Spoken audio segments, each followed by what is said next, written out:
Aquel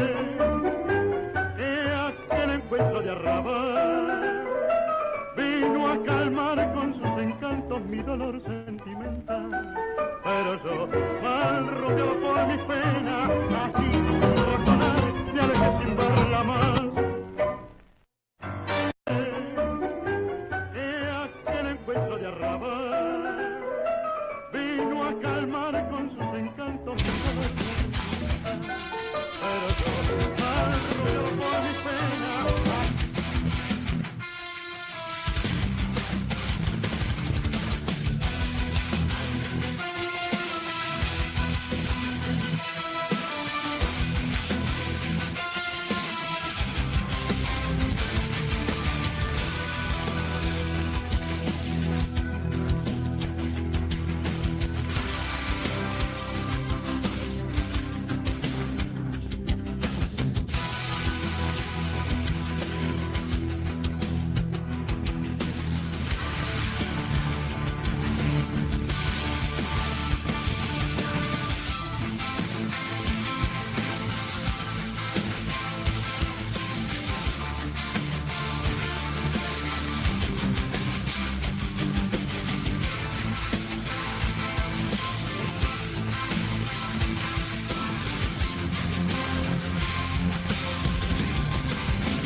Ahí nos vemos. ¿Qué tal? Muy buenas noches, muy buenas tardes.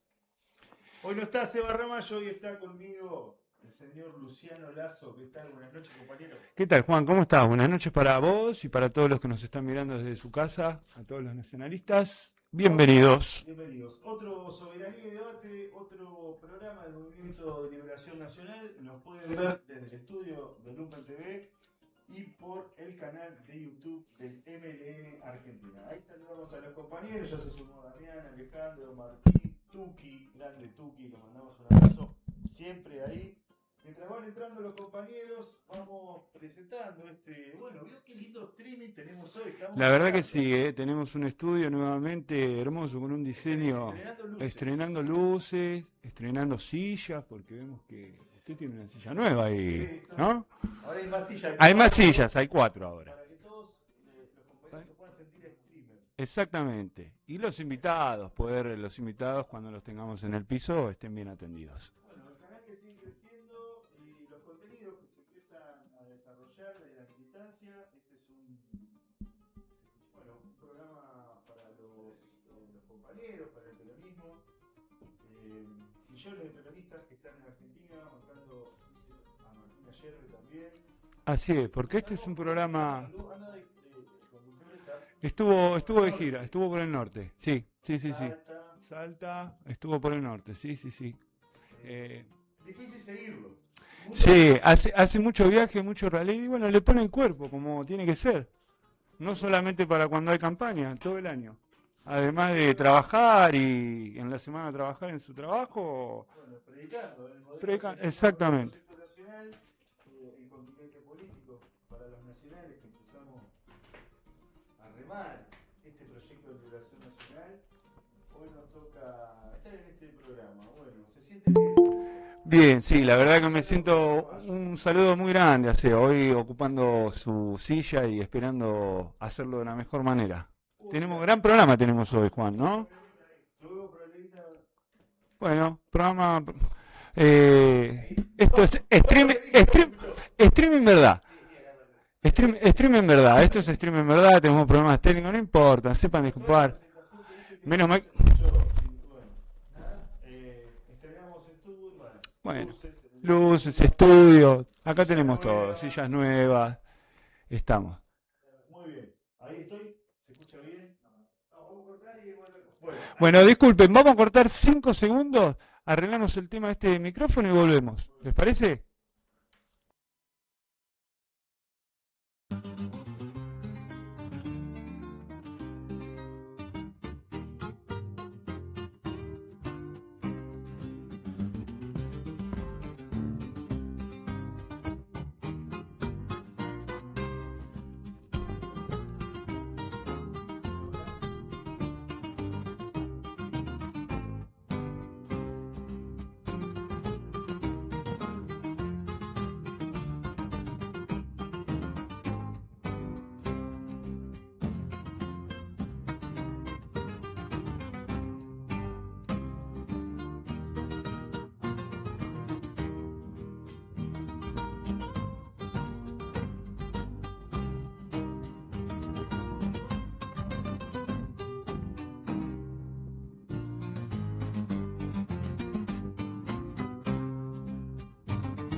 bueno, ahora sí, ahí volvemos al aire, bueno, Soberanía y Debate, otro programa más del Movimiento de Liberación Nacional. Estrenando luces, buenas sillas, Lucho, hoy no está Ramallo. No, le mandamos un gran saludo a Seba. Bien, ahí gracias a los compañeros que estaban preocupados por el sonido, bueno, que nos van diciendo.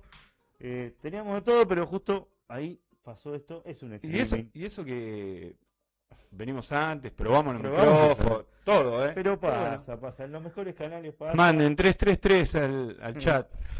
Pase, bueno, como decía, nos están viendo por el canal de YouTube del Movimiento de Liberación Nacional.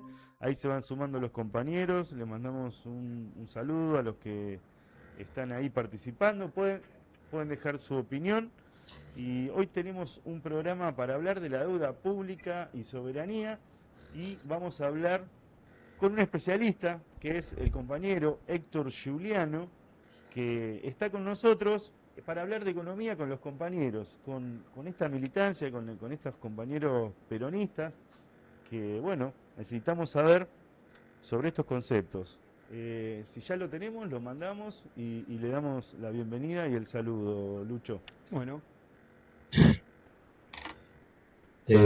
Bueno, Ahí lo vemos. hola, Hola, vemos. Hola Héctor, buenas hola noches. Héctor, buenas noches. buenas noches. Te Estoy saludamos. hablando con Luciano Laza y Juan Merino, ¿no? Ahí está, ¿no? Exactamente, Luciano Lazo. Luciano Lazo, Juan Merino, te saludamos del estudio de Lumpen TV para el canal de YouTube del Movimiento de Liberación Nacional. Y bueno, queremos saber de economía.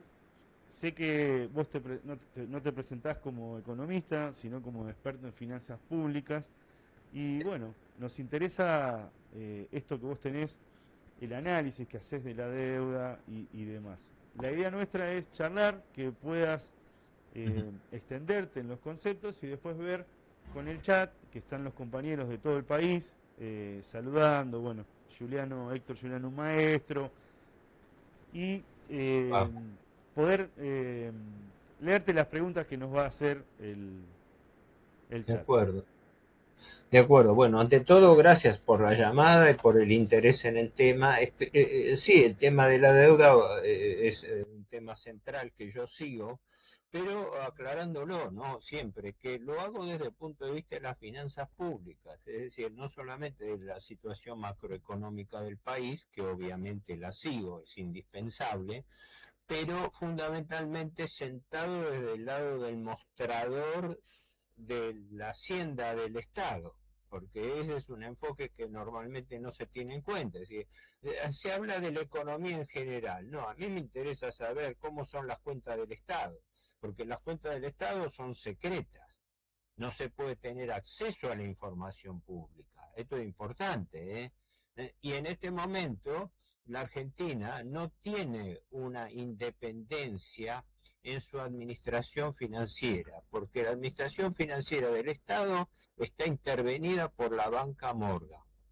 Todos los grandes miembros del gobierno, tanto del Ministerio de Economía como del Banco Central, las principales cabezas son todos ex, por decirlo formalmente, ¿no?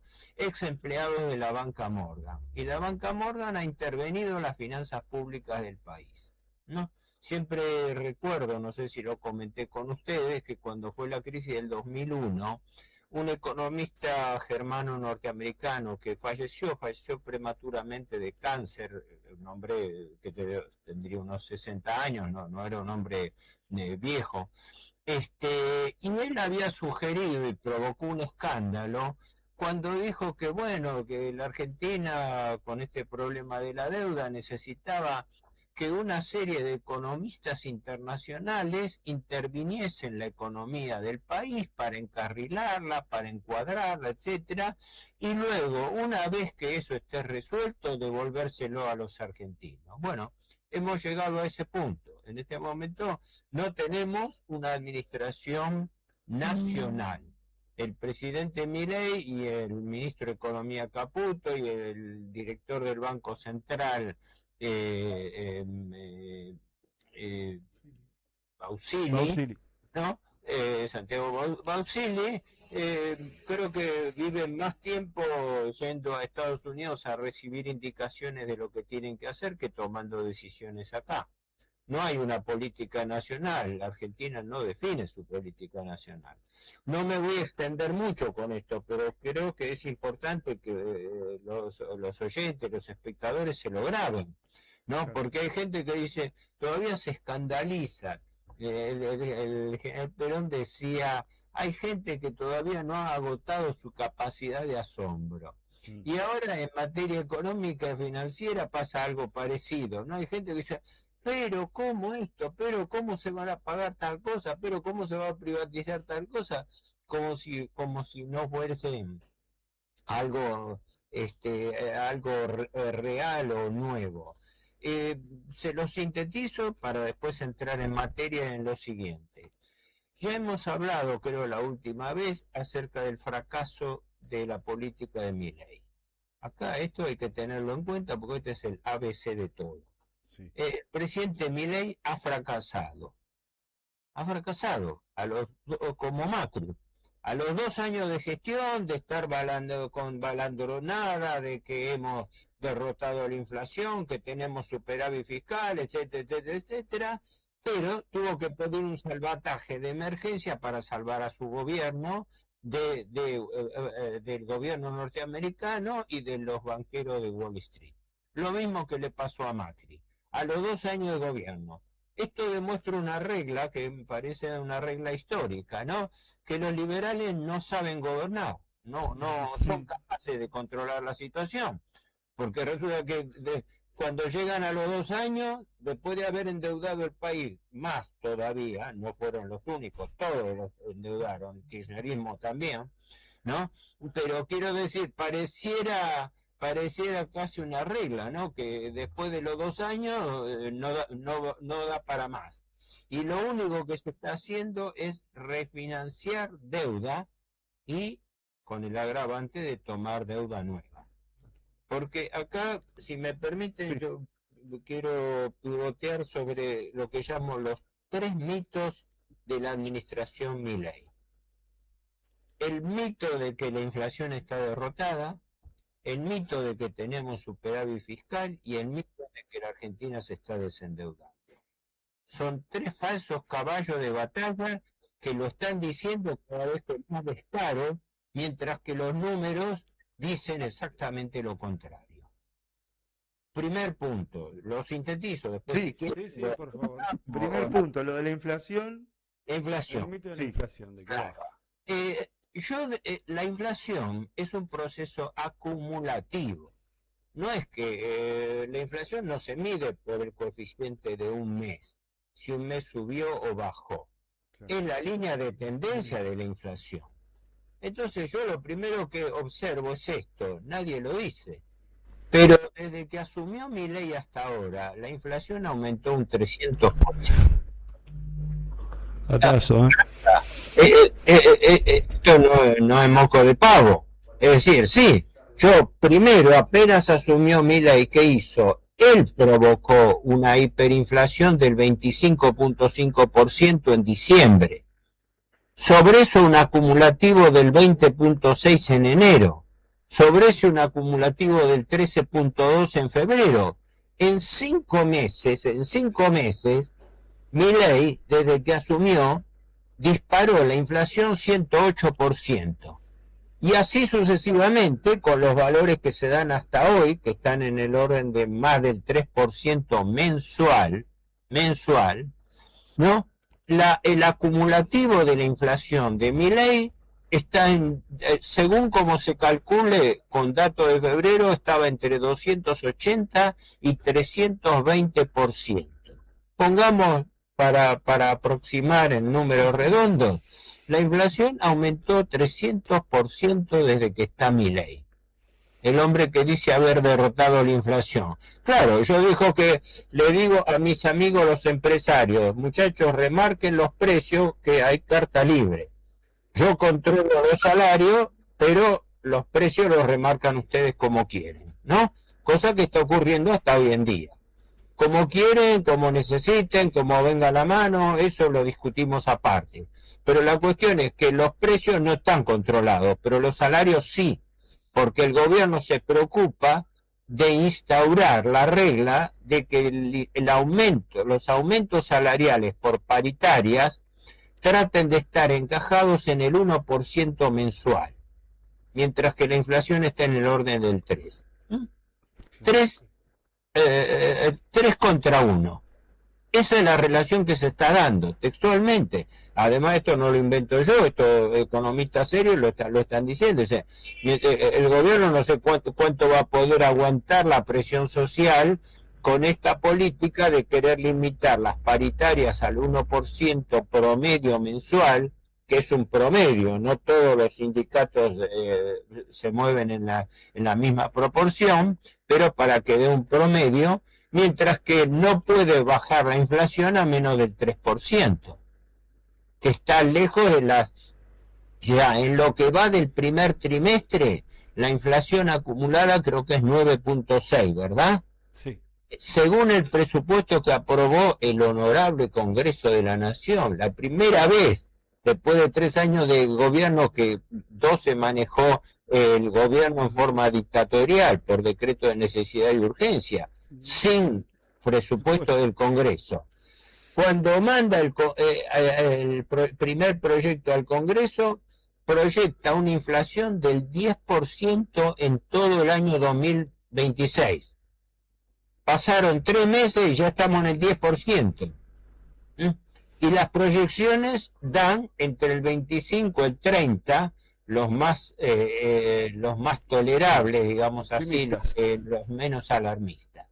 Pero no sé si me estoy yendo del tema. No, está bien, teníamos el primer perfecto. punto, inflación, y habías dicho dos puntos más, que uno es el pago de la deuda. Pero está más o menos claro. Está más o menos claro, un mito a mí no me terrible, los argumentos. Sí, perdona. No, digo que a mí no me interesa mencionarlo. Quiero explicarlo, quiero explicar por qué, para que la gente sepa por qué lo digo, porque si no, dice, este loco viene y dice que no, que la inflación está subiendo. No, vayan y fíjense en los números del INDEC, no lo digo yo. Todos los salarios reales y las jubilaciones y los planes sociales, todos han caído en términos reales. Quiere decir que los precios, las jubilaciones, los salarios, los planes sociales aumentan menos que los precios. Claro. Y entonces cae los ingresos reales, con eso se retrae el consumo, con eso se produce recesión, y ahí están las consecuencias, la caída de la producción y el empleo. Ahora tenemos un problema de desocupación creciente, claro, de cierre de empresas. Se la pasan recordándole al gobierno que desde que asumió Milei han quebrado más de 22.000 empresas y que la actividad privada ya despidió más de 200.000 personas, y del Estado se echaron, con bueno o mal fundamento, se echaron más de 60.000-70.000 personas. ¿Y qué pasa? Toda esa gente pasa a constituir una masa que queda en estado más bien de supervivencia, ¿no? Puede vivir de changas, puede tomar una actividad generalmente de baja calificación, ¿no? Para sobrevivir, pero así no crece una economía. Todo esto está dentro del primer punto.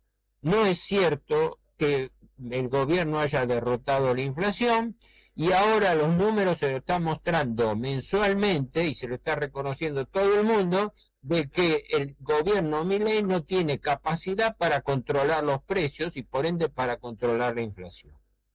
Es el primer punto. Perdón que me extendí un poco. El segundo, que está relacionado también, tan interrelacionado, es el mito del superávit fiscal. Un momento. ¿Cómo logró y cómo logra el gobierno ese superávit fiscal? Primero y principal, haciendo un plan de ajuste con recortes de gastos públicos, muchos de ellos necesarios, recortando subsidios que se los pasa a los precios y tarifas de servicios públicos, es decir, no hay subsidios, pero el ciudadano tiene que pagar transporte cada vez más caro, servicios públicos cada vez más caros, etcétera. Tanto es así que fíjate el descaro de que no han modificado la metodología de cálculo del INDEC sobre inflación, porque están tomándola con una canasta básica de consumo del año 2004. Y tienen la nueva canasta de consumo que fue elaborada en el 2017 y no la aplican, porque si aplican la canasta de consumo actualizada le daría mucho más. Ejemplo, en el año 2004 no se computaban dentro de la canasta de consumo, por ejemplo, los celulares, porque el uso de los celulares en ese momento, no sé si existía ya cuando fueron introducidos, pero era muy bajo. Y después, la trampa más importante es que soslayan los servicios públicos. Los servicios públicos en la inflación vieja tenían una baja ponderación. Ahora, como están subiendo todos los precios y tarifas de servicios públicos, ¿qué hacen? Los excluyen de la metodología de cálculo. Tanto censuraron a Guillermo Moreno porque manipulaba los datos del INDEC, porque tomaba como referencia de precios los oficiales, que no eran los reales de mercado, que después malversó también el cálculo del Producto Bruto. Tanto le hicieron lío a él, y resulta que ahora, incluso por eso renunció Marco Labaña, para no hacerse personalmente responsable de esa cocinada de datos. Ahora, yendo al segundo punto, que es el superávit fiscal. ¿Cómo lo logra? Primero y principal, gracias a la inflación.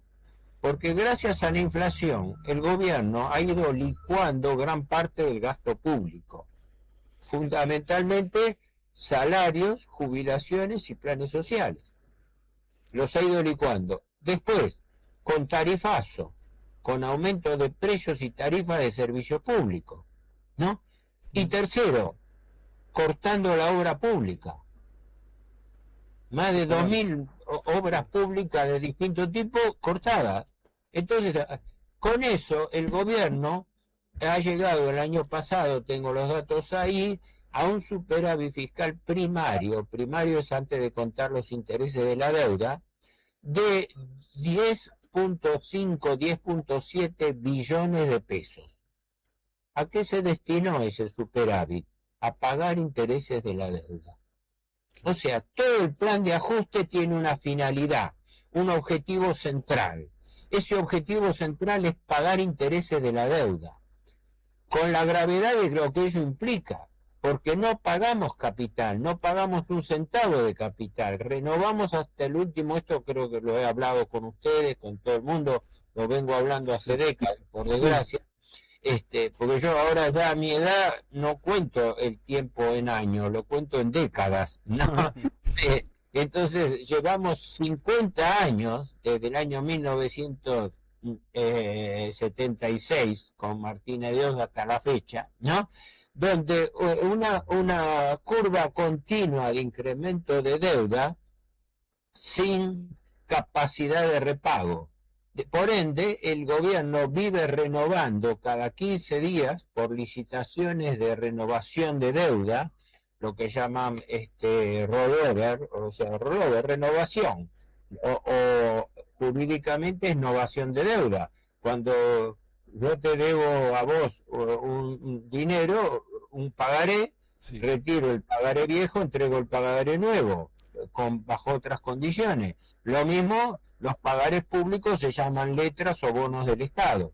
El 75% de la deuda pública está constituida, no, 70% está constituida por títulos públicos. Claro. Es una deuda anónima, porque oficialmente no se indica quiénes son los tenedores de esa deuda. No sabemos a quién le debemos. No sabemos a quién le debemos, Secreto. exactamente. Está identificado, sí, los organismos internacionales o grandes grupos, pero el gobierno, bueno, yo lo he escrito 20 veces eso, ¿no? El gobierno tendría que empezar haciendo un censo de acreedores. Es decir, todo tipo que tenga un título público argentino tendría que declararlo ante el gobierno. Si lo transfiere, si lo vende, si lo da en garantía, lo que sea, perfecto, que haga lo que quiera con el título público argentino, pero que informe al gobierno para saber en mano de quién está. Porque entonces ahí se desnuda una realidad. Cuando el gobierno negocia, entre comillas, porque no negocia nada, porque son contratos de adhesión que lo que le fijan los acreedores, cuando el gobierno negocia, entonces ¿con quién se sienta a negociar? Con los verdaderos tenedores, ¿verdad? Claro. Si no, ¿con quién negocia? ¿Con quién llega a un acuerdo de refinanciación? Ahí aparecen, bueno, el gobierno está renovando deuda a un promedio de 10 billones de pesos por quincena. Por quincena. Con tasas de interés que según los bonos van entre 20 y 30 o 35% anual, ¿no? Rendimientos que le permiten, según cómo están calculados, a los acreedores tener una rentabilidad que va desde el 3 al 5% mensual según los casos, mayores que la inflación y mayores que lo que aumentan los salarios y los ingresos de la gente. Entonces, el gran mito es que el gobierno no tiene superávit fiscal genuino, lo tiene gracias a licuar los gastos, cortar la obra pública, y ahora se destapa un escándalo que se lo vienen denunciando hace ya casi un año los mismos liberales. Lo he mencionado, el doctor Carlos Rodríguez del SEMA, el doctor Roberto Kachanowski, Carlos Maslatón, etcétera, le viene diciendo: el gobierno no computa los intereses que capitaliza por anatocismo. ¿Qué significa esto? El anatocismo es el interés de los intereses. Vos tenés una deuda, por ejemplo, una tarjeta de crédito. Llega la fecha de vencimiento, no la podés pagar. Y yo digo siempre, no, como el banco es bueno, el acreedor es bueno, te lo refinancia. Sí, te lo refinancia con costo. Claro. Pero le decís, sí, pero tengo un problemita adicional. Tampoco le puedo pagar la totalidad de los intereses, le puedo pagar una parte, todo. Y entonces el banco, que es bueno, le vuelve a decir, no hay problema, pero sobre los intereses le cobra intereses. ¿Saben ustedes cuánto es lo que la Argentina tendría que pagar de intereses por año? Más de 40.000 millones de dólares. Claro. Sí, tomado de la información del Ministerio de Economía. Cualquiera que tenga interés en corroborarlo, que ingrese a la página web del MECON, vaya a la sección Finanzas, dentro de la sección Finanzas, Datos, Deuda Pública, y ahí tiene el desagregado. La tasa de interés promedio ponderada en dólares que paga la Argentina es del 9,19% anual. Es más del doble, más del doble y casi el triple de lo que es la tasa internacional en los países desarrollados. Esa es la situación argentina.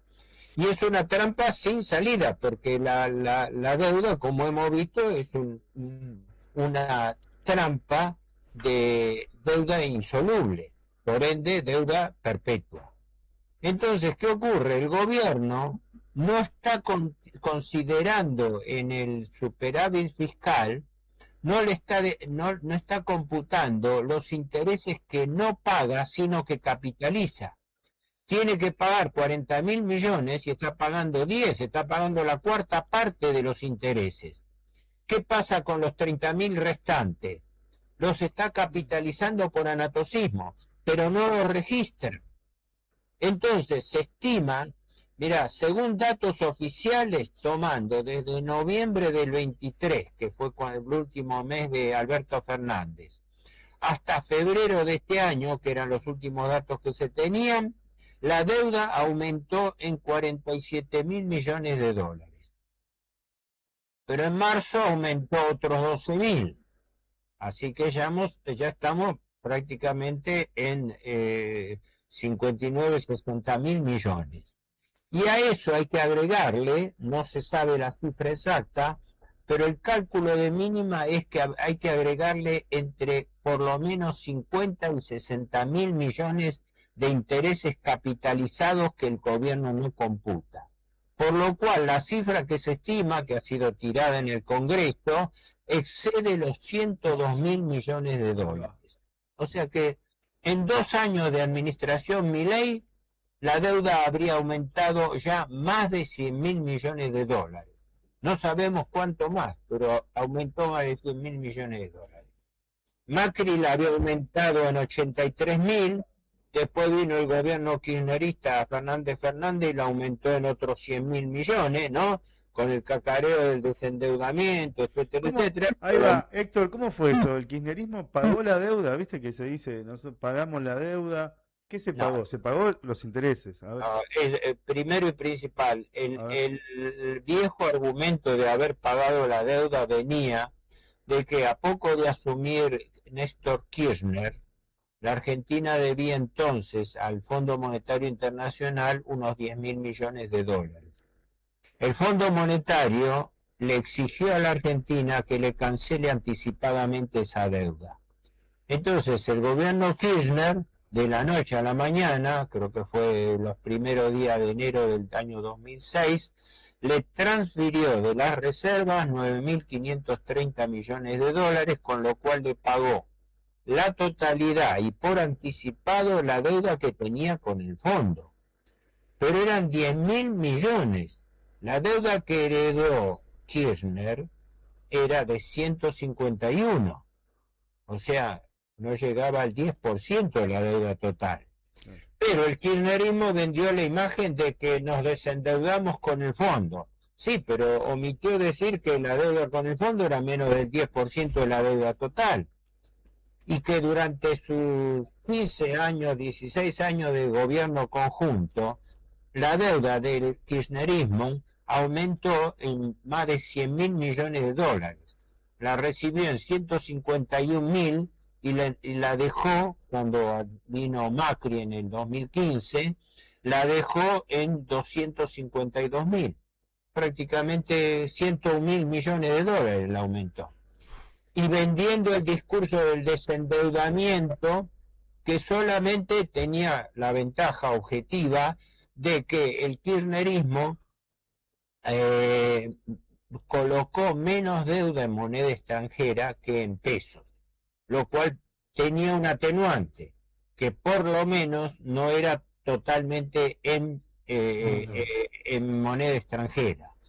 Pero eso se dio vuelta totalmente en el último gobierno kirchnerista, en la época en que Sergio Massa era ministro de Economía, porque la totalidad de la deuda que iba venciendo en pesos y se renovaba, es decir, retiro bono viejo, entrego bono nuevo, todos fueron con la cláusula de bonos duales, por lo cual era deuda en pesos que se indexaba y se indexa, se sigue indexando también hoy, por inflación o por tipo de cambio dólar, el que fuese más alto. Quiere decir que el señor Massa, bajo el kirchnerismo, dolarizó la deuda en pesos. ¿Me explico? Si vos tomás una deuda y esa deuda le pones una cláusula de ajuste dólar, si varía el dólar, varía la deuda en pesos. No te olvides que es indexación, o sea, indexa el capital. Ese capital ya queda aumentado y sobre ese capital aumentado se pagan más intereses. Por eso la deuda está creciendo en forma exponencial a través del anatocismo, porque resulta que se está generando más intereses por capitalización de deuda, por capitalización de intereses que no se puede pagar. Y todo eso no se refleja en el superávit fiscal. Entonces el gobierno está engañando a la opinión pública, porque está diciendo, tenemos superávit fiscal. Ah, qué viveza, porque escondo en la capitalización de intereses. Si mostrara los intereses que se capitalizan, la Argentina tendría el déficit fiscal, no sabemos si el doble de lo que ahora tiene como superávit. Entonces, primer mito del mileísmo, la inflación. Segundo mito, El superávit Superávit fiscal. ¿Cómo, perdón? El superávit fiscal, Fiscal. segundo. Y el Y el tercero. tercer mito es el desendeudamiento, porque salen los funcionarios, esto ya lo había intentado cuando era secretario de Finanzas Kirchner, ¿no? Otro ex Banca Morgan, que ahora lo premiaron poniéndolo como canciller, ¿no? Pero argumentando y mezclando la deuda del Tesoro con el Banco Central, que habría mucho para hablar técnicamente de eso, porque la deuda pública es la deuda del Tesoro. El Banco Central, como otros organismos del Estado, tienen deuda efectivamente. Puede haber un mecanismo de compensación porque el Banco Central le trasladó gran parte de su deuda al Tesoro, ¿no? O sea, bajamos la deuda por un lado y la subimos por otro. O sea, el gobierno le compró al Banco Central parte de la deuda que eran las letras LELIQ que tenía. Así que se calcula que unos casi poco menos de 20.000 millones de dólares fue la transferencia final de deuda que hubo entre el Banco Central y el Tesoro. Pero según la metodología internacional que se sigue, la que se computa es la deuda pública en cabeza del Estado Central. Yo siempre he dicho que acá tendría que el gobierno mostrar la deuda pública nacional, que es la deuda del Tesoro, más la deuda del Banco Central, más la deuda de las empresas del Estado, de los organismos nacionales, de los fondos fiduciarios y de los juicios contra el Estado con sentencia en firme. Ahí sí veríamos la realidad de cuánto debe el país, ¿no? Y algo importantísimo, y la deuda de provincias y municipios, que no solamente es una cuota se estimaba, aunque el dato está desactualizado porque creo que era a fines, ahora no quiero mentir, pero era el 2023, 2024, las provincias en su conjunto, la deuda consolidada de las provincias estaba entre 25 y 30.000 millones de dólares. Y ahora sigue subiendo porque el gobierno negocia con las provincias darle las garantías para que las provincias sigan tomando deuda en moneda extranjera y en el exterior, con lo cual prima la prórroga de jurisdicción, es decir, prórroga de jurisdicción a tribunales extranjeros, por lo cual las provincias pueden ser demandadas en el exterior. Bueno, eso ya pasó con la primera provincia, que es la única que está en default, que es La Rioja. La Rioja le pasó eso, tuvo un vencimiento con acreedores de Nueva York e inmediatamente se produce el default. Hay una confusión, la palabra default, que es inglesa, no es francesa, porque suena como francesa, pero es inglesa. La palabra default significa incumplimiento. Y el incumplimiento es cualquier cosa. Vos te atrasaste un día en el pago de intereses, caíste en default. Que después levantes o no el default es otra cosa. Pero en ese momento la calificación tuya de deuda cayó y es como decir, te sellan un mal antecedente, una mala nota. Bueno, la Argentina tiene una larga experiencia en eso a nivel nacional, pero también a nivel provincial. De las 24 provincias, 10 están endeudadas con el exterior, tienen deuda externa. Y el garante de última instancia de esa deuda es el Tesoro Nacional. El Tesoro Nacional es garante de última instancia de las deudas provinciales. Y como si eso fuera poco, está la deuda, que es misteriosa porque nunca se informa, la deuda de los municipios del país, que nadie sabe cómo es esa caja negra, porque la gente cree que hay unos 2.200 municipios, municipios o comunas en el país, ¿no? Sí. Pero las grandes ciudades están fuertemente endeudadas. Yo recuerdo en una oportunidad que la ciudad de Corrientes, por ejemplo, tenía una deuda de 200, 300 millones de dólares.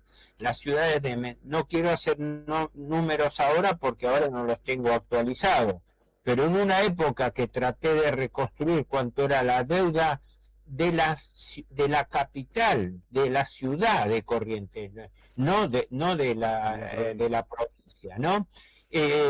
Pongo el caso de Corrientes porque me acuerdo, pero también estaban las ciudades de Rosario, de Mendoza, Córdoba, porque una cosa es la deuda de la provincia y otra cosa es la deuda del municipio. Entonces nos encontramos con una cadena en 3 pasos.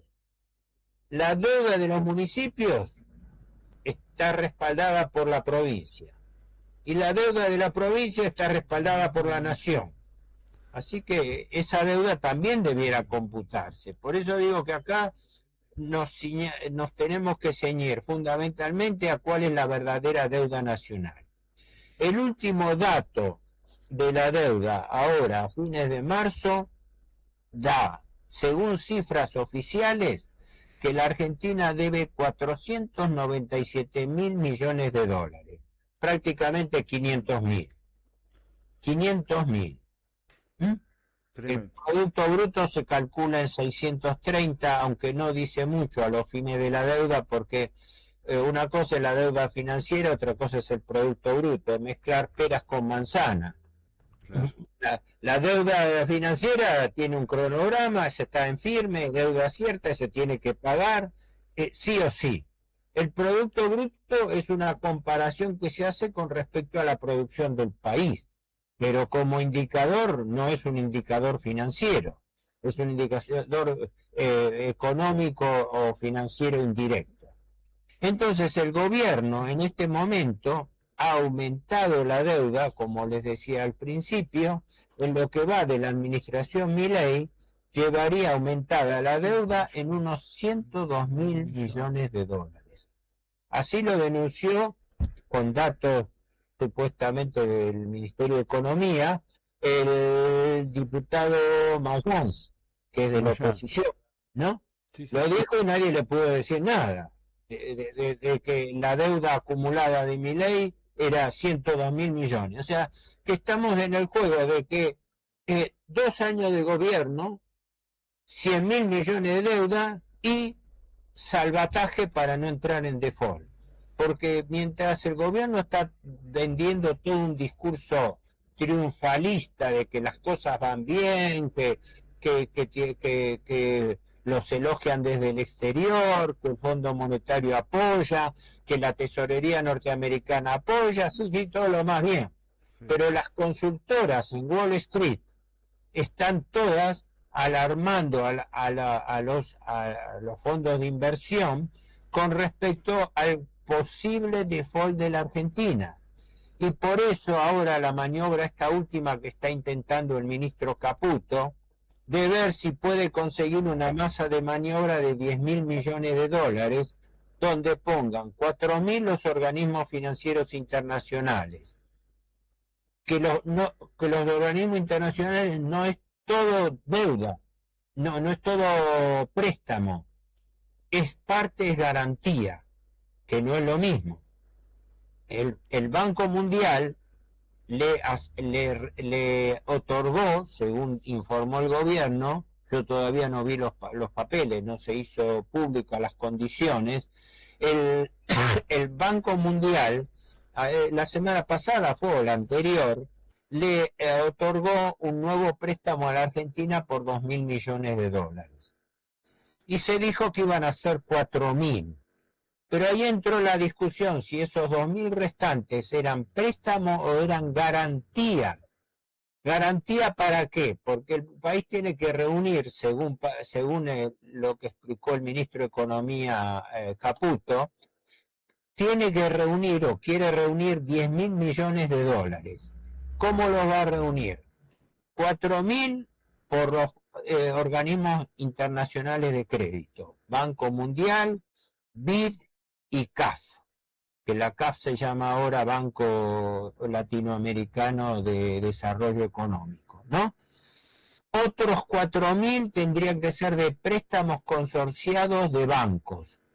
El gobierno se ufanó diciendo que obtenía créditos de 6 bancos importantes internacionales y no dio a conocer los nombres de esos 6 bancos internacionales.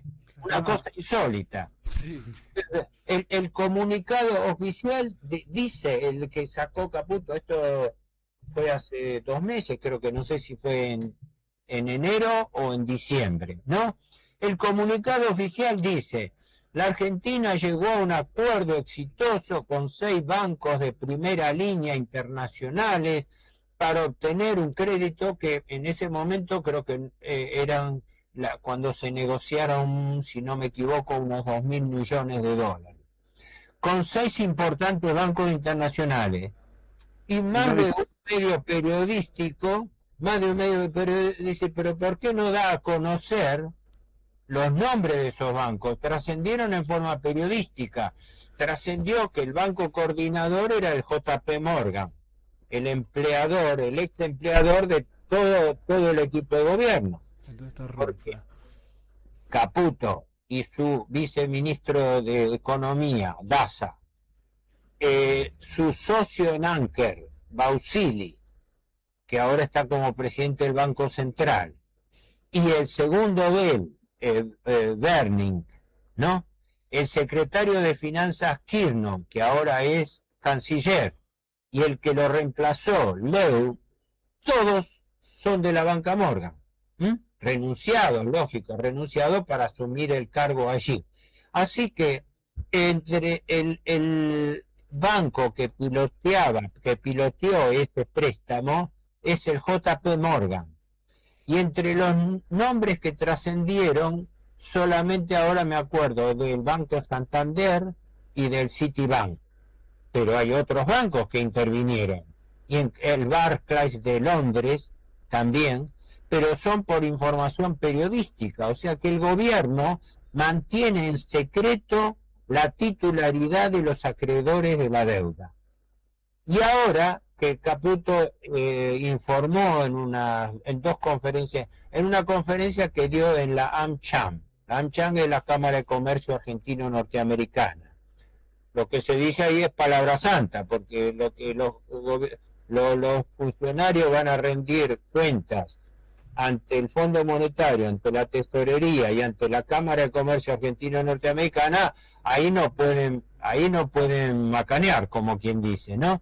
Pero dio a conocer que está tratando de reunir una masa de maniobra de unos 10.000 millones que se integrarían, como les decía, 4.000 por organismos financieros internacionales, 4.000 por préstamos bancarios que estarían piloteados nuevamente por la banca Morgan, y 2.000 producto de privatizaciones que el gobierno está haciendo, empezando por la represa del Comahue. Por eso el discurso de Milei enfatiza hoy en día un razonamiento engañoso, porque Milei dijo más de una vez en forma así eufemística, dijo que no, que el país, también lo dijo Caputo, no iba a salir al mercado internacional porque las tasas que le cobraban eran muy caras, que iba a financiarse localmente, pero que en realidad la mayor parte del dinero para pagar deuda la iban a obtener ¿de qué? de las privatizaciones, o sea, de la venta de activos del Estado. Entonces, con eso juntan una masa de maniobra de 10.000 millones que se supone que les permite aguantar los pagos de intereses hasta fin de año. Porque el próximo gran pago de intereses viene ahora, el 9 de julio, ¿no? Paradójicamente, el día de la independencia política es el día de la dependencia financiera, ¿no? Que le vencen 4.300, 4.200 millones con bonistas, con el Fondo Monetario y con otros acreedores que supuestamente son también organismos internacionales. Bueno, perdón que me extendí, pero perfecto. Me parece por un compromiso, no por una cuestión de honestidad. Yo digo, estos son para mí los tres mitos. Ahí va. El gobierno no puede frenar la inflación. Está mintiendo con respecto al verdadero resultado fiscal de las finanzas públicas y está aumentando la deuda. Claro. Los otros comentarios, digamos, huelgan, porque están dentro de ese encuadramiento. No sé si más o menos Sí, quedó. sí. Bueno, en este caso la deuda argentina no la puede pagar y ese es el negocio, ¿no? Que no la pueda pagar porque estamos endeudados de por vida. Lo que empezamos diciendo. Yo tengo una apotegma mío personal que es la Argentina está vive en medio de una trampa de deuda perpetua. Y la deuda perpetua se rige por la lógica de la usura. Y la verdadera lógica de la usura, la lógica final del prestamista usurero, no es que el deudor le pague la deuda, sino que no se la pueda pagar nunca. Porque lo que quieren ellos son los intereses, no el capital. Si hubiese un milagro y la Argentina le fuese y le dice, mire, me encontré una mina de oro mía, porque ahora ni siquiera es del gobierno, ¿no? Mía, y le puedo cancelar la deuda, no sé, la rechazarían de plano, porque el negocio de ellos es esto. El principal, hay que grabarse esto, dicho por los propios capitostes de los fondos de inversión. El mayor problema del sistema financiero internacional es lo que ellos llaman el exceso de liquidez. Quiere decir, sobra plata financiera en el mundo. Por eso las deudas públicas, esta es la teoría de Giuliano que vengo a hacer yo, las deudas públicas son el gran lavadero de dinero del mundo. ¿Por qué? Porque la mayor parte del dinero que circula en el mundo es dinero negro. La mayoría, en orden de importancia, se consideran que la primera fuente de dinero negro que existe en el mundo es narcotráfico. La segunda es el tráfico de armas. Y la tercera, que me sorprendió, es todo lo que hace a tráfico de personas, donde se incluye ahora también el tráfico de órganos, ¿no? O sea, porque tráfico de personas es el negocio de los refugiados, el negocio de los refugiados es una variante de la esclavitud moderna, ¿no? Porque trasladan gente que están en un estado de indigencia extrema, ¿no? Y también se agrega a eso el tráfico de órganos, porque la valorización de órganos humanos para experimentación y para, sobre todo, la industria de belleza, la cosmética, que es la principal compradora de productos abortados, dicho por rescatado por ellos mismos. Entonces,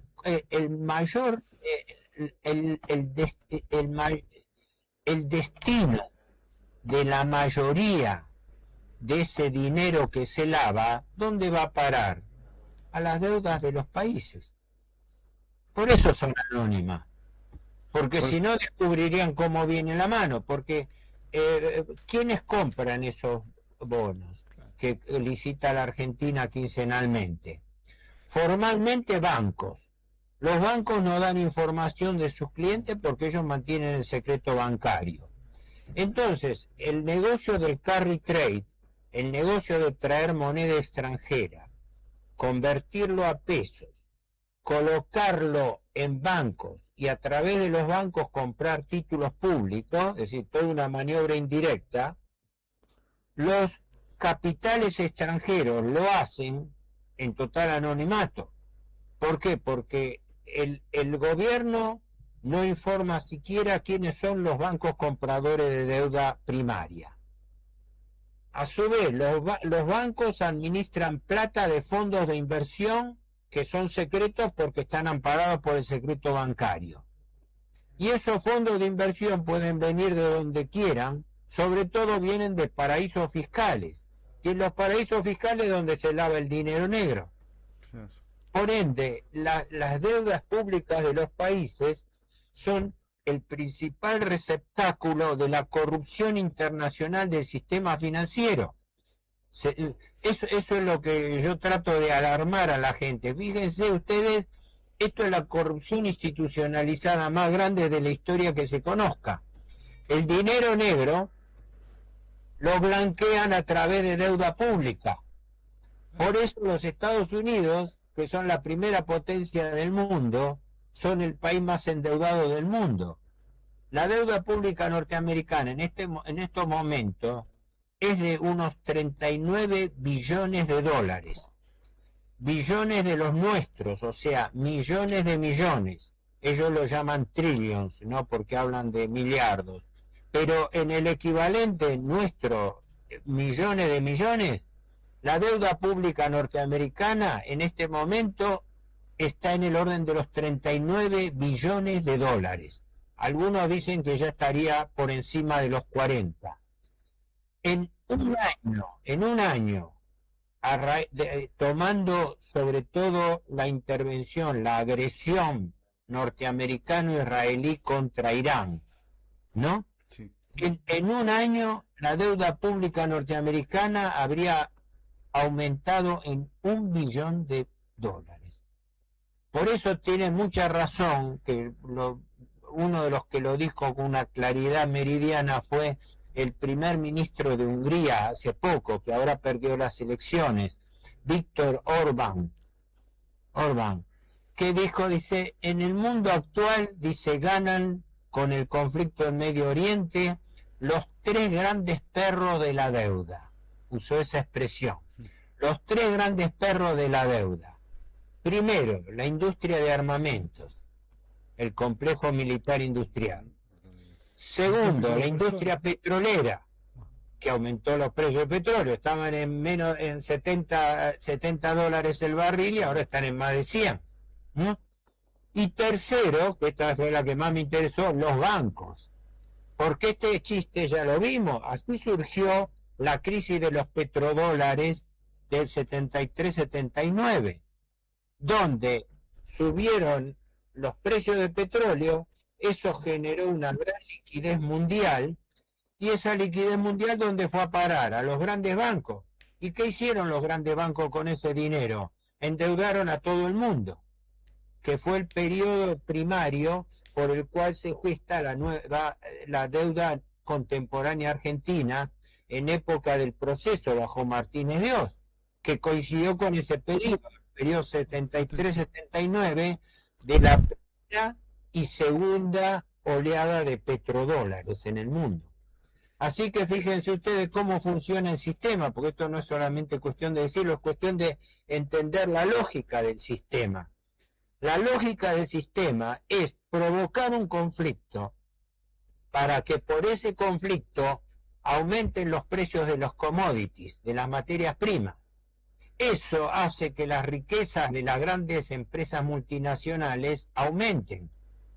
¿Y a dónde va a parar ese dinero? Ese dinero va a parar a los grandes fondos de inversión y bancos. ¿Y qué hacen los bancos y los fondos de inversión con ese excedente de liquidez que les sobra? Aumentan la deuda pública de los países, es decir, se los encajan a los países. Por eso los países no se endeudan porque quieren. Se endeudan porque le fijan una cuota de endeudamiento. El presidente Milei y su ministro pasa más tiempo en Estados Unidos recibiendo indicaciones de los banqueros, acreedores, que decidiendo su gestión de gobierno acá. ¿Qué decisión toma Milei? ¿Qué decisión toma el ministro Caputo? No son dueños de decidir sobre un centavo de la deuda argentina. Esto es importante porque estamos viviendo un proceso de transformación estructural en la Argentina, no solamente la coyuntura de siempre reciclada hasta el infinito. Y es que nos estamos transformando formalmente en una administración de tipo colonial, donde los recursos básicos naturales son administrados directamente por empresas transnacionales. Se está señalando todos los días que los tres grandes rubros que tienen alto crecimiento en la Argentina, el agro, la parte de hidrocarburos, petróleo y gas, y la parte de minería, que es un complejo dentro del cual el litio es un capítulo, pero todo lo que es exportación de tierra, roca sin identificar, donde va en bloque roca triturada, donde hay todo tipo de roca, no solamente cuando se habla de bronce o cualquier, digamos, metal, sino tierras raras que no van identificadas. O sea, los tres grandes rubros de crecimiento argentino están en manos de multinacionales y primarizan la economía porque exportan materia prima en bruto sin elaborar, sin industrializar en la Argentina, mientras que en cambio la industria y el comercio de la Argentina están en recesión. Fíjense ustedes la paradoja, es decir, así estamos pagando la deuda, entregando nuestros recursos naturales, ¿no? Yo no es que hago de esto una cuestión política, porque yo no adhiero a ningún partido ni grupo político, ni quiero pertenecerlo, ¿no? Pero recuerdo que una frase muy sabia, pero lo advertía Perón antes del 2000, ¿no? Que advertía con todas las letras, dice, hay que entender que vienen por nuestros recursos naturales. Y eso ya es una realidad. La Argentina no es dueña de su patrimonio.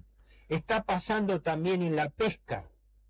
La pesca que lo toman empresas multinacionales, en la industria forestal, en todos los rubros de la Argentina. O sea, la Argentina ha pasado a ser, como pondera el presidente Milei, otra vez el supuesto granero del mundo. Sí, exacto, es una estructura, económicamente es una estructura de tipo colonial.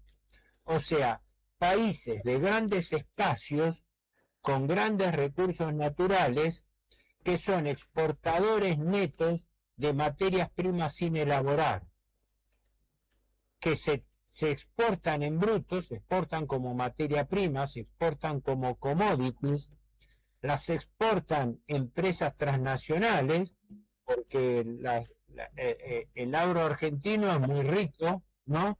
Pero las empresas que comercializan son empresas transnacionales, y en cambio las empresas locales, comerciales e industriales están en recesión por la caída del consumo.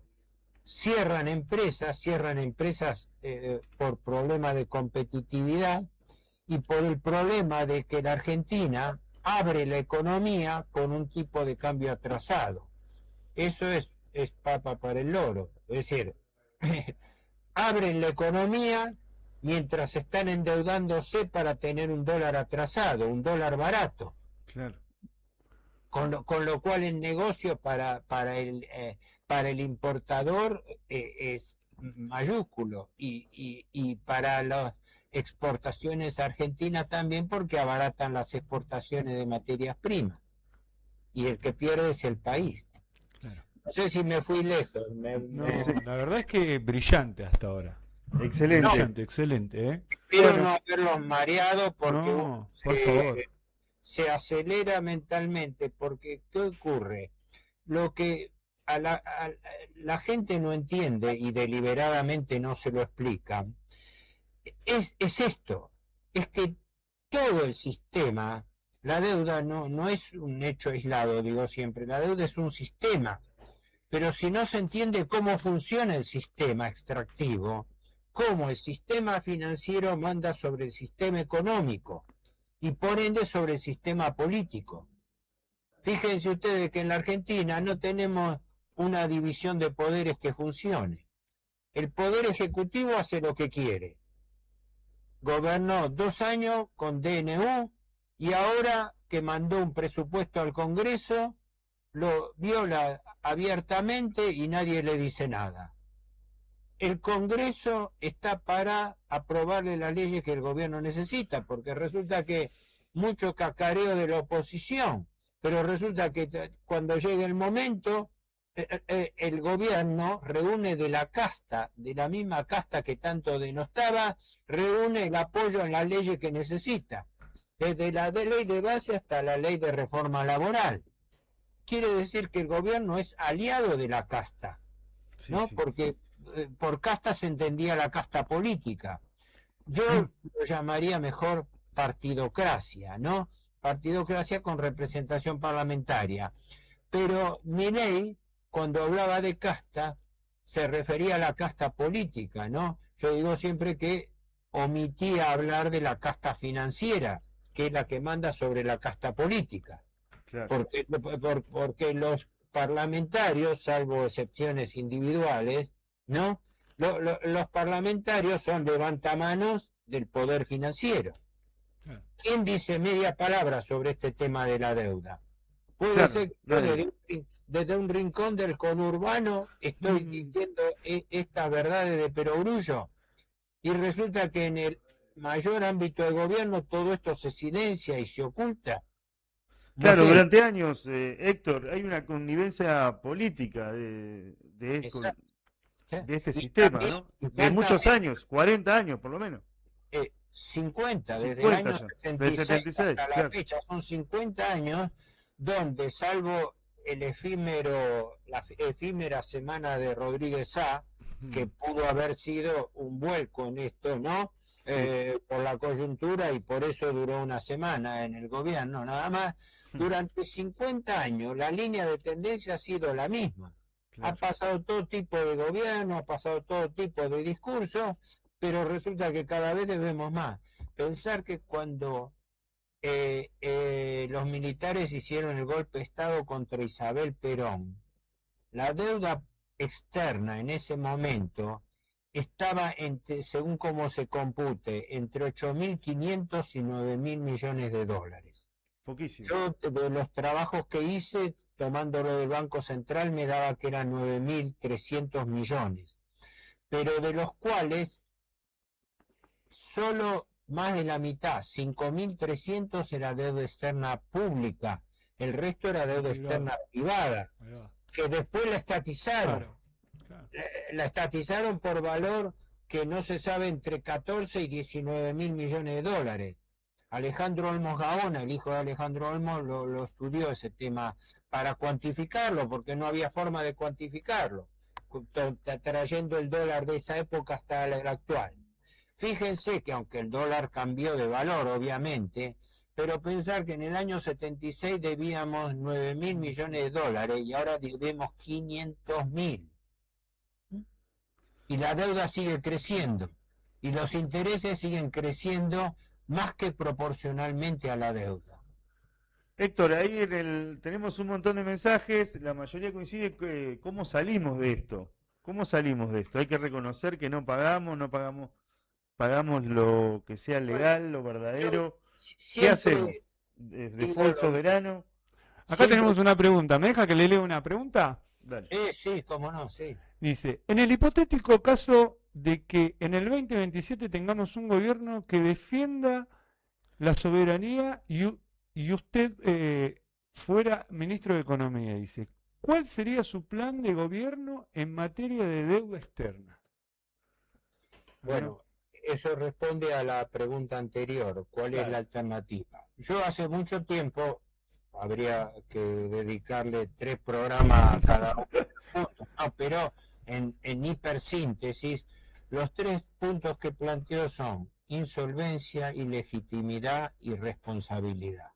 ¿Qué quiero decir con eso? Lo primero que tendría que hacer un gobierno argentino sería el blanqueo de la insolvencia del país. No el repudio de la deuda, que es otra cosa. El repudio de la deuda surgirá o no de la auditoría que se haga. Pero lo primero que tiene que hacer el país es cortar la sangría de divisas. Claro. Y para eso lo que tiene que hacer es blanquear la realidad, punto. Como una... Vicentín, Fate, cualquier empresa se presenta... Se presenta de acreedores. No puedo pagar. Bueno, perfecto. Cuando un país entra en cesación de pagos, se interrumpe el devengamiento de los intereses. No, la Argentina, bajo los Kirchner y anteriormente y ahora, cuando deja de pagar, no deja de pagar los intereses, lo cual es un absurdo. Cuando hay un estado concursal, se interrumpe el devengamiento de los intereses. No te voy a estar cobrando intereses cuando vos me estás diciendo que estás en quiebra, estás en incapacidad. Entonces, el primer punto sería el blanqueo de la insolvencia, con la suspensión de pagos, que no implica el repudio de la deuda, sino implica que inmediatamente el país tiene que presentar una propuesta de renegociación de la deuda, pero sobre pautas diferentes. Y la pauta diferente es pago con crecimiento, que es la única forma que se pueden pagar las deudas. El segundo punto es la auditoría de la deuda para determinar si todas las deudas que tiene el país han sido contraídas bajo legitimidad y bajo legalidad adecuada. Porque la deuda argentina es fundamentalmente producto del reciclaje y del anatocismo permanente de la deuda. Claro. De pagar intereses sobre intereses. No de nuevos desembolsos.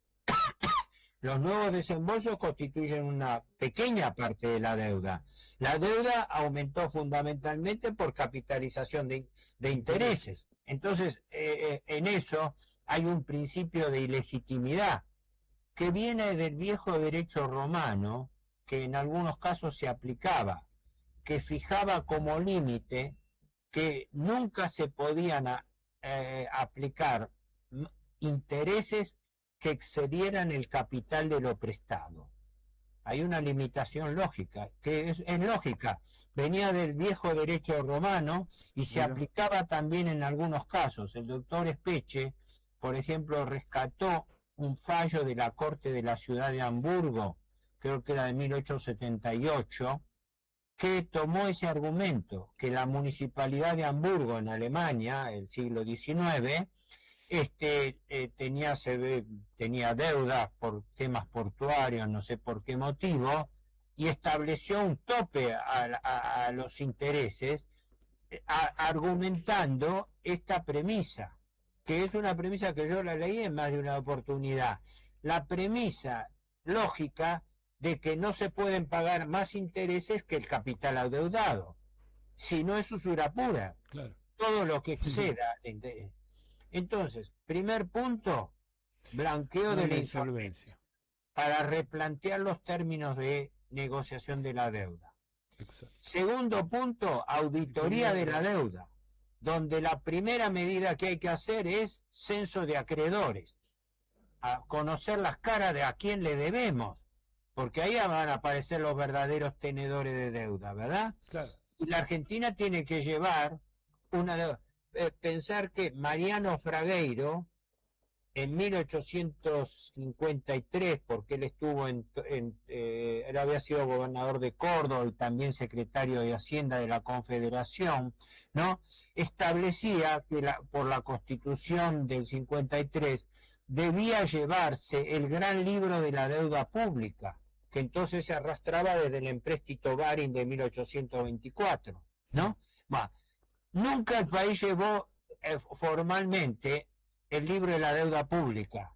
Ahora, ¿el gobierno va a mentir diciendo que desconoce quiénes son sus acreedores? No, lo saben, pero lo ocultan a la población. Por eso digo que lo primero que tendría que hacer un político o un gobierno honesto es blanquear a los acreedores, hacer un censo de acreedores, mostrarle a todo el mundo, desde el primero hasta el último, a quién le debe, claro, cuánto le debe y por qué le debe, claro. y cómo fue creciendo la deuda de ese titular. Eso... Ese es el segundo punto. Primer punto, blanqueo de la insolvencia, es decir, insolvencia. Segundo punto, auditoría de la deuda. Y tercer punto, responsabilidades de todos los altos funcionarios intervinientes en la deuda, desde la época de Martínez de Oz hasta la actualidad, porque eso supone un incumplimiento institucional de los deberes de funcionario público, porque contraer deuda sin la más miserable capacidad de repago es un delito. Claro. Es un delito. Si vos estás en una empresa privada, sos tesorero de esa empresa privada, y por tu sola firma contraes y comprometes a la empresa por un dinero que la empresa no puede pagar, no solamente que te vuelan a las 24 horas, sino que te llevas a un juicio por irregularidad, ¿verdad? Porque estás incumpliendo los deberes de funcionario que tenés. Bueno, a los funcionarios públicos argentinos hay que aplicarle esa regla. Por eso ahora se han cubierto y están munidos de una serie de decretos y resoluciones para ampararse legalmente en que todas las operaciones que se hagan, una vez que estén conformadas y no objetadas, quedan en firme. Por eso acá hay que dilucidar que esta es la complicidad de los tres poderes del Estado. El Ejecutivo, que se maneja por su cuenta, el Congreso, que le valida cualquier cosa, y la justicia, que es cómplice en archivar todas estas cuestiones, como archivaron la causa Olmos 1, como tienen cajoneada la causa Olmos 2, como sobreseyeron a todos con el megacanje de marzo del 2001, el megacanje de la Rúa Cavallo, todo sobreseído, con Cavallo y Sturzenegger a la cabeza, ¿verdad? Todo, el mismo Sturzenegger que ahora está racionalizando el Estado. Entonces, claro, en un país donde no funciona la división de poderes, porque los tres poderes del Estado son cómplices en el sistema de la deuda, es poco lo que se puede hacer. Ahora, todo esto venía tratando de responder al hipotético e ilusorio caso de que existiese un gobierno nacional que defendiese los intereses del país y que tuviese, no bajo un régimen de locura, sino bajo un régimen de racionalidad y de debate, porque esto no, la Argentina no se puede hacer el loco en esta materia, porque el mundo está dominado por el dinero y las guerras vienen. Hoy en día el poder militar está supeditado al poder financiero.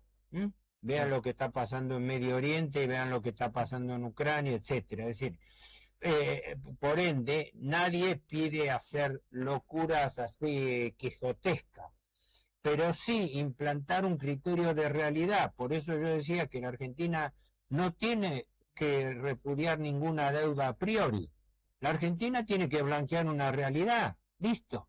Yo no puedo seguir como sigo de años bicicleteando la deuda, porque por eso un Caputo había emitido deuda a 100 años de plazo, ¿no? Claro, para no estar cuando... Ministro de Finanzas. Y ahora, aunque no lo digan, también lo refinancian a 100 años, porque ¿quién paga 500.000 millones de dólares si no hay un centavo que se pague de capital? Hasta el último centavo de capital se refinancia por novación de deuda, es decir, por rollover, por renovación de deuda. Consecuentemente, la Argentina no saldría nunca de esto. Y para redondearlo, no solamente a la gente no se le explica esto, sino que al revés, se la engaña al contrario. Se le vende la falsa imagen de que ahora las finanzas están bien administradas, porque le ocultan la capitalización de intereses. Se le vende que ahora estamos bien porque hay menos inflación y tenemos cada vez más recesión y más desempleo. Y se le vende que estamos bajando la deuda cuando la estamos subiendo. O sea, el gobierno está mintiéndole al pueblo argentino mientras está empeorando la situación. Y mientras en el exterior lo saben, y por eso no le prestan más allá del año 2027, porque todas las renovaciones de deuda se hacen a un promedio que va desde los 40 días hasta un año. El grueso va así.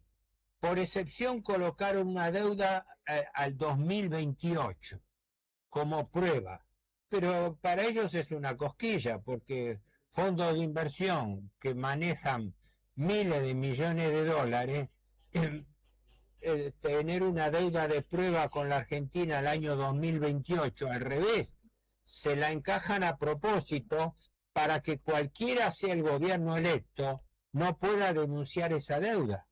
Por eso los acreedores, a través del Fondo Monetario Internacional, le obligan a la Argentina a que todas estas obligaciones las ratifique expresamente el Congreso, como le hicieron bajo la administración Fernández, era ministro Guzmán, con el acuerdo con los acreedores de agosto del 2020, y cuando le hicieron ratificar el préstamo del FMI de Macri por ley del Congreso en marzo del 2022. Como por primera vez es el Fondo Monetario el que le obliga a la Argentina a que el Congreso ratifique la deuda. Pensar que cuando muchos aisladamente lo pedíamos, no, que se juegue el Congreso. ¿Qué se va a jugar el Congreso? Si el Congreso es cómplice de este sistema. El Congreso le aprueba todas las leyes que el sistema financiero necesita, ¿no? No, incluso el escándalo de blanquear delitos, porque resulta que la ley de blanqueo de capitales y la ley de inocencia fiscal son blanqueo de delitos. O sea, gente que no pagó, o sea, quienes pagaron impuestos quedan como el hijo de la pavota, y quienes no pagaron, como dice el presidente Milei, son héroes. Son héroes, ustedes son héroes porque no les pagaron al Estado, ¿no? Que el Estado les roba a ustedes. Y no solamente los aceptó como ladrones, sino que le condonó la deuda. Con la ley de blanqueo primero y con la ley de inocencia fiscal, que es un equivalente de blanqueo en el otro. Es terrible. Soy muy escéptico que en estas condiciones pueda llegar a haber próximamente un gobierno nacional, ¿no?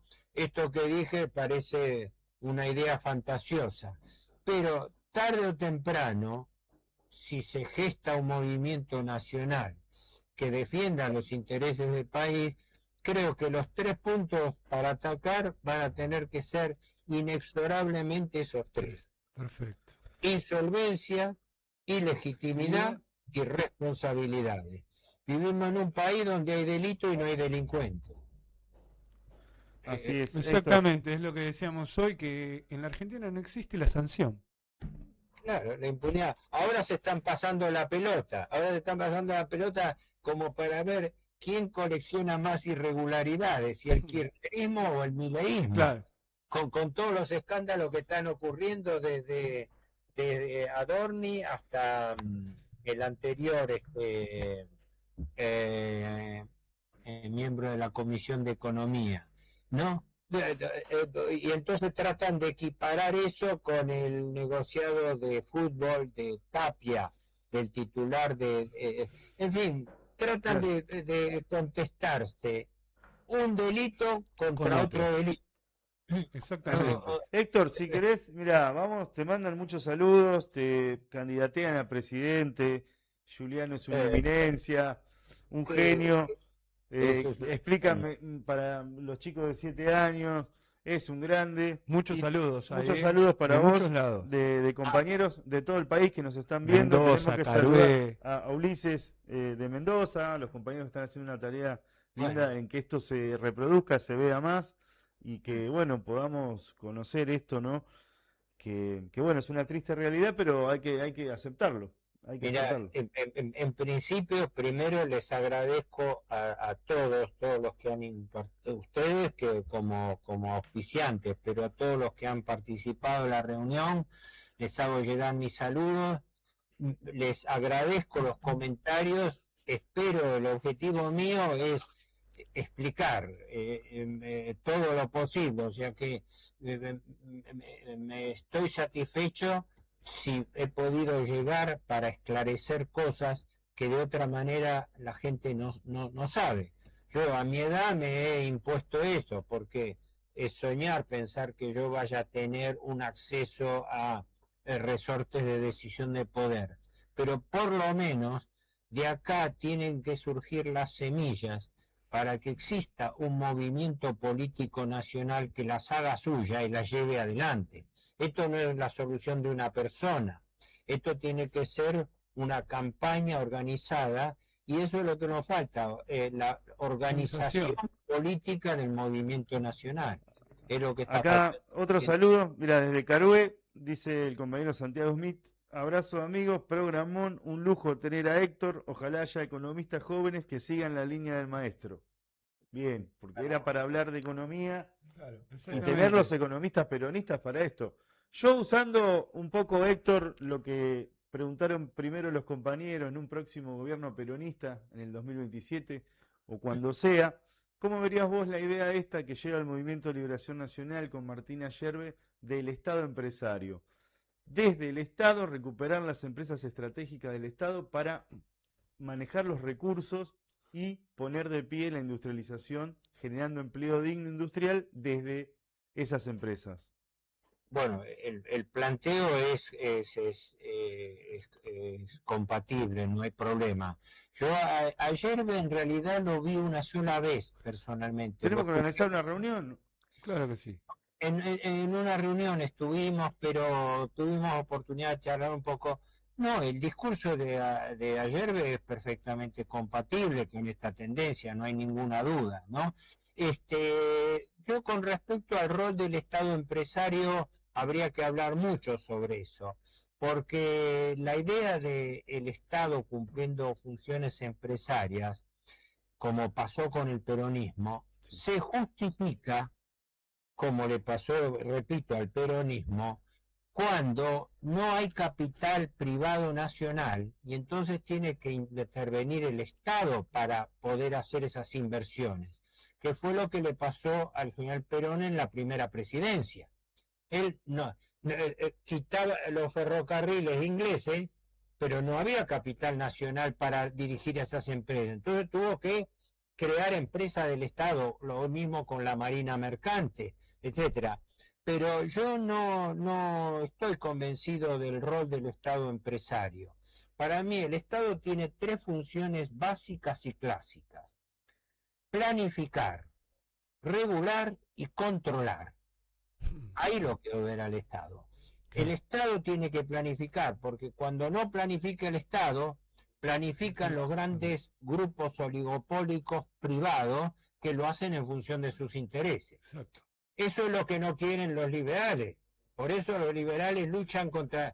La bandera de intervención del Estado es no, que el Estado no planifique. ¿Quién está planificando la Argentina de hoy? Los grandes capitales internacionales. Claro. Exactamente. El boom de Vaca Muerta y el petróleo patagónico, la minería cuyana con San Juan a la cabeza, etcétera, todos son productos de proyectos y planificación multinacionales, ¿no? Entonces, ahí sí es donde el Estado empresario como necesidad juega un rol, pero no por razones ideológicas o dogmáticas. la economía tiene que ser manejada por capitales privados. Lo que pasa es que cuando no tenemos capitales privados tiene que preverse el gobierno. Y ahí entraríamos en un tema muy largo que si quieren lo dejamos por otro lado, que es el principal. ¿Cómo se financia el Estado si no se financia con deuda? Tiene que... Vamos a hacer un programa, Héctor. Exacto, El próximo le metemos una horita y media más. ¿Cómo se financia? Eso ahora es imposible. Pero no, lo que he escuchado a Yerbe es compatible con estos planteos, un muchacho de línea nacional. No lo he tratado más que una oportunidad, pero no creo que sea incompatible. Y lo del rol del Estado, ya les digo, las tres principales funciones del Estado son planificar, regular y controlar. Cosa que el Estado no hace. Ejemplo, la minería que se exporta con declaraciones juradas de los propios las propias compañías explotadoras. El lobo dice cuántas ovejas se come, increíble. Claro, claro. Además, en algunos casos, como pasaba con la minería de Pascualama, ni siquiera pasaban por territorio argentino, sino que acá estaban desgravadas y por ferroductos se embarcaban por el lado chileno, ¿no? Entonces, prácticamente, por eso digo, el que planificar, regular y controlar. Que luego el Estado tenga que operar o no, eso depende de las circunstancias, porque normalmente se produce un conflicto entre que quien opera no se controla bien a sí mismo. El controlador tiene que ser diferente del operador. Eso es un principio elemental de auditoría, ¿no? Entonces yo quiero un Estado que controle bien, antes que un Estado que opere, porque ahí es donde se generan, como se han generado históricamente, todas las corruptelas argentinas. Todas las corruptelas argentinas estaban en eso, en empresas formalmente estatales, pero que estaban manejadas en realidad por trenzas locales y por capitales privados que operaban a través de la empresa. Eso es un clásico, fue Entel, ¿no? Entel era la gran empresa de Telefónica, pero los tres que controlaban la empresa eran los tres grandes proveedores: Siemens, General Electric y la japonesa, que ahora me confundo con Sony. Pero, o sea, la empresa era estatal, pero dentro de la empresa, quienes fabricaban y todo, porque la empresa queda como rehén de los proveedores. El gran negocio de la privatización es que cuando se privatiza una empresa, las empresas extranjeras que la compran, lo primero que hacen es empezar a importar de sus casas matrices y de otras filiales sus repuestos. ¿Qué es lo que pasó con la privatización de teléfonos? La privatización de teléfonos, cuando compra la Telefónica Española y se crean las dos grandes empresas, se hicieron, pero con una carta escondida, de que uno de los grandes rubros de negocio que tenían es que apenas privatizaban la empresa, empezaban a importar todos los relés, todos los productos, todos los insumos de sus casas matrices o de casas ubicadas en otros países, pero del mismo grupo. Entonces, claro, yo compro una empresa y desde acá la empiezo a proveer gracias a la liberalización de las importaciones. Es un tema complejo, pero de todas maneras estamos. Un único comentario que hago es lo siguiente. Yo tengo buena opinión de la gestión del gobierno peronista, pero aclaremos bien, hoy el peronismo no existe, el peronismo ha muerto. Quedamos millones de peronistas nada más. Puede ser que el día de mañana resucite, será un nuevo peronismo para el siglo XXI, pero las circunstancias, los actores, la gente, los planteos, hoy en día se tienen que adecuar a una nueva realidad, ¿no? Lo que no comparto es que se usufructe la palabra peronista, y los que tuvieron la culpa de eso más que nada fueron los kirchneristas, porque no nos olvidemos que el primer discurso de Néstor Kirchner fue el transversalismo. Y después, cuando las cosas electoralmente le podían fallar, después se pusieron el rótulo de peronista. Pero yo no veo el discurso de Perón en ningún lugar, la política de Perón en ningún lugar, no la hicieron y tuvieron 4 periodos de gobierno. Así que en ese sentido soy muy escéptico y creo que le están haciendo mucho mal a la Argentina porque funcionalmente el kirchnerismo termina siendo el principal socio del liberalismo, porque Milei está donde está gracias a la ineptitud del kirchnerismo, gracias a la agitación del fantasma del kirchnerismo, que es lo que ha hecho que mucha gente, para no votar al kirchnerismo, le haya dado y le siga dando el voto a Milei, creyendo que de esa manera se salvan de algo peor. Y resulta son parte de lo mismo. En fin, pero eso ya corresponde al plano político. Yo estoy más en el tema más financiero, económico, que político propiamente dicho. Acá dice Marcela, excelente charla. Ojalá fuera nuestro ministro de Economía. Está hablando de un gobierno peronista. El otro, hay que hacerlo diputado, aunque sea. Se están candidateando. Un maestro, don Alberto Giuliano, dice Diego Domenech, que lo saludamos, siempre está atento ahí con nosotros. Mandamos saludos a todos los grupos del Movimiento de Liberación Nacional de cada provincia, La Pampa, Entre Ríos, Corrientes, Salta. Pongan pongan me gusta, ahí, me gusta ahí, en los comentarios, suscríbanse al canal, así eso ayuda, mueve el algoritmo. Así que bueno. Miles, mira, tenemos casi 100 personas en el grupo, la verdad que estallado el chat, miles de saludos, miles de preguntas, interesantísimo. Una reunión urgente con Ayerbe, dice Árbol 4532. Sí. No hay problema. El hecho de que son tantas personas que trata, pero no tengo una relación regular, quiero decir, claro. Pero no hay ninguna contraposición con respecto a él en absoluto.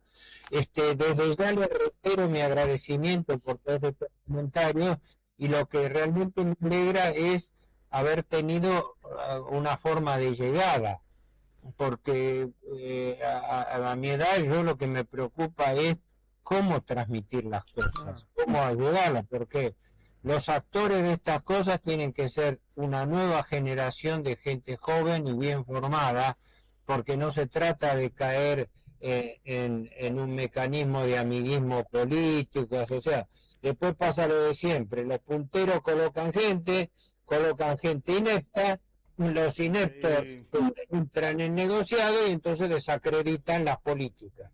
Entonces, primero la selección de cuadros es fundamental. Bueno, espero haber cubierto entonces la inquietud de ustedes y estoy a disposición.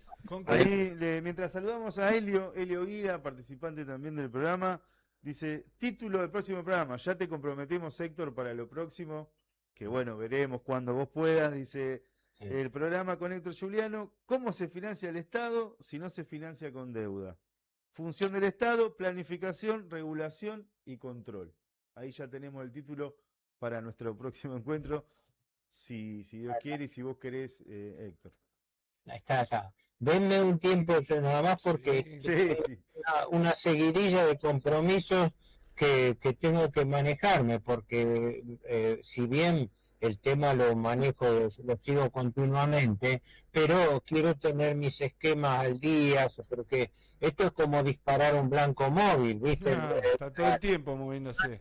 La economía de la deuda se va moviendo todos los días. El ministro Caputo dio una conferencia la semana pasada y dejó a todo el mundo en ascua diciendo que él iba a conseguir 10.000 millones de dólares. Bueno, no es nuevo y además no es raro que se lo presten porque es gente del palo de ellos. Entonces, todo depende de que le suelten la mano o no. Pero es difícil que suelten la mano porque nadie mata a la gallina de los huevos de oro. Así es. Bueno, dicen, esto tiene que quedar grabado, un lujo total, claridad, así que sí, esto queda grabado, muchísimos compañeros y gente interesada lo va a ver colgado en YouTube. Mándenme después copia de la entrevista, yo también circularizo a gente conocida y de paso se difunde entre la gente. Federico que se contactó con vos, Federico que está con nosotros, Fede Gómez, Abraham, te lo va a mandar. Dale saludos. Así que bueno, nosotros lo hemos tomado esto como una charla en la universidad. Los compañeros de todo el país te han seguido atentamente. Es tradición de este programa, bueno, hacer con los especialistas, con los compañeros que tienen esto, que muchas veces, que casi todas las veces quedan afuera de los grandes discursos y las construcciones de los medios. Hemos aportado un granito de arena para esta Argentina que sigue y que tenemos que recuperar. Y también el movimiento nacional justicialista, obviamente.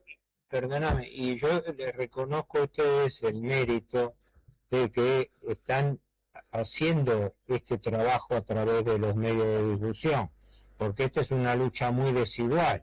Claro. Es una lucha de tipo artesanal frente a un sistema de periodismo organizado a través de las grandes estructuras de poder. O sea, estamos en una relación 1000-1 peleando. Sí. Pero lo importante es no perder la voluntad de pelear. Exactamente. Así es. Bueno, te mandamos un fuerte abrazo. Un fuerte abrazo, Héctor. Y encantado. Saludos a todos y les agradezco los comentarios, espero haberles sido útil. Estamos en contacto. Abrazo. Muchas gracias, hasta luego, abrazo. Ahí pasaba Héctor Juliano. Bueno, impresionante entrevista, Lucho. La verdad. No sé los compañeros ahí cómo lo vieron, dejen su opinión, su mensaje. No le preguntamos de qué generación era, se lo fue en el saludo. Pero bueno, lo podemos googlear. Es que con tanta información y tantos puntos y datos certeros hay muchas cosas que se te escapan. Pero la verdad que magnífico. Clarificando bueno. siempre y hablando de lo que hay que hablar. Hora de mandar saludos a los militantes del Movimiento de Liberación Nacional, a Tuki, Luciano Martínez, muchas gracias Juliano, Juliano, un gran saludo, siempre es un honor escucharte, Cristian. El compañero Eduardo Serra también, que mandó un saludo, dice gracias clarificando siempre por la deuda a don Héctor. Miles de mensajes. Bueno, ojalá fuera el ministro, ese lo leí. Es el Estado empresario en áreas estratégicas. Ojo, dice Adriana Ledesma también, compañera que la saludamos, siempre bancando Soberanía y Debate, participando en el chat. Lo tenemos a Enzo Francescoli. Enzo Francescoli 88 dice que no se escapen los que han hecho daño a la Argentina. Soga para ellos. Sí. ¿Qué más? Bueno, nos vamos despidiendo. Gran velada de Soberanía y Debate, gran noche. Hoy Lucho en la conducción, reemplazando de alguna forma a nuestro gran compañero Seba Ramallo, que no está de viaje. Está de viaje. Lo está viendo de otro lado. Y a todos, como siempre, al equipo, a la técnica, Pablo Mancilla, Fede Gómez Abrán. Hoy estuvo el señor Abel Almeida, que va a preparar su tema Modelo Argentino para el Proyecto Nacional, el libro póstumo de Perón, 1974, con filminas. Ahí va. Bien, un material explicativo. Mucho material. Como nos tiene él acostumbrado, porque la verdad es una persona y un compañero militante que le pone mucho didáctico, para que uno entienda. Bueno, saludos a toda la regional del Movimiento de Liberación Nacional, Regional 8, La Plata, a todos los compañeros, sí. Esteban Fiol, que está acá con nosotros, Pablito grande, Tres Palacios, José Luis, el Negro Santana, qué militante, qué jugadores que tenemos. Alejandro Blanco, que siempre está ahí en el chat. Bueno, a Francisca también maneja las redes del MLN La Plata, subiendo videos, difundiendo el modelo argentino para el proyecto nacional. Y a todos los de la militante de la provincia de Buenos Aires, que estamos armando el partido MIFE para tener herramienta electoral propia en las próximas elecciones para el 2027. Se pueden afiliar en la página del Movimiento de Liberación Nacional, dejarnos su adhesión ahí, después viene una afiliación. Y que seguimos se van a estar construyendo. comunicando con ustedes. Después, una vez que llenan el formulario, un compañero de la zona donde están, del municipio, de la sección donde ustedes están, se va a comunicar con ustedes para hacer un primer encuentro, como quien dice. Así que bueno, nada, los invitamos a todos a participar. Bueno, denle like, chicos, a la Transmi, pongan me gusta en todo lo que se pueda, difundan, que seguimos construyendo este gran movimiento de liberación nacional junto a Martina Yerbe y todos los compañeros del Nacional Justicialismo para recuperar la patria y para que vuelva la Argentina a tener un gobierno peronista de verdad. Peronista, de verdad, exactamente. ¡Viva la patria! ¡Viva la patria, señores! Muchas gracias. Vamos. Buenas tardes.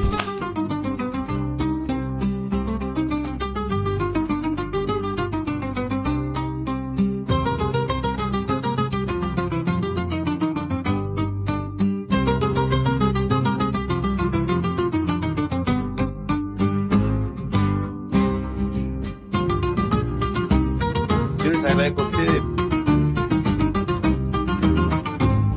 Lástima a nadie.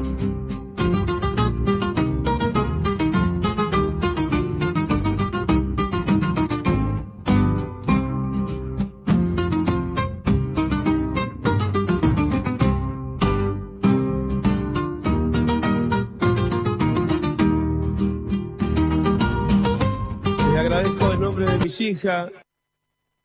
Les agradezco en nombre de mis hijas